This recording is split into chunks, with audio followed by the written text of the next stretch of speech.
آج لوگ یا رسول اللہ مدد کہتے کہ نہیں کہتے, یا علی مدد کہتے کہ نہیں کہتے, یا غوث آدم مدد کہتے کہ نہیں کہتے؟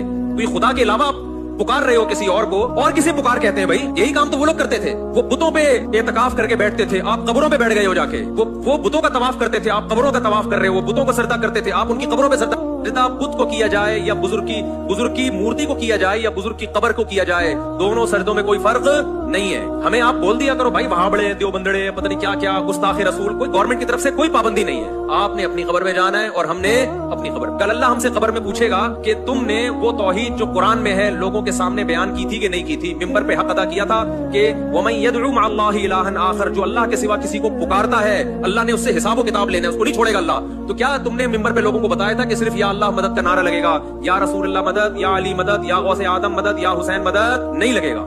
ہم کہہ دیں گے اللہ ریکارڈنگ موجود ہے, ثبوت موجود ہے. اب تو ہر چیز ریکارڈ ہو, اللہ کے پاس تو ویسے ہی ریکارڈ ہو رہی ہے, دنیا میں بھی ریکارڈنگ موجود ہے. آپ پھر بھی یا علی مدد کہتے ہو, آپ پھر بھی یا حسین مدد کہتے ہو, آپ پھر بھی یا غوث آدم مدد کہتے ہو, آپ پھر بھی کسی قبر کو سجدہ کرتے ہو. بھائی آپ کے پاس اگر اس کی ایکسپلینیشن اللہ کے پاس اللہ کو مطمئن کرنے کے لیے ہے تو آپ پیش کر دینا. اللہ اگر آپ کو عذاب نہ دے تو ہمیں کوئی تکلیف نہیں ہے. لیکن اللہ نے قرآن میں جو وعدہ کیا ہے, اب اللہ جانے آپ جانے, اللہ نے وعدہ یہ کیا ہے کہ مشرک کی میں کسی قیمت پہ مغفرت نہیں کروں گا. شرک معاف نہیں ہو سکتا, کچھ بھی کر لو. یہ غیرت کا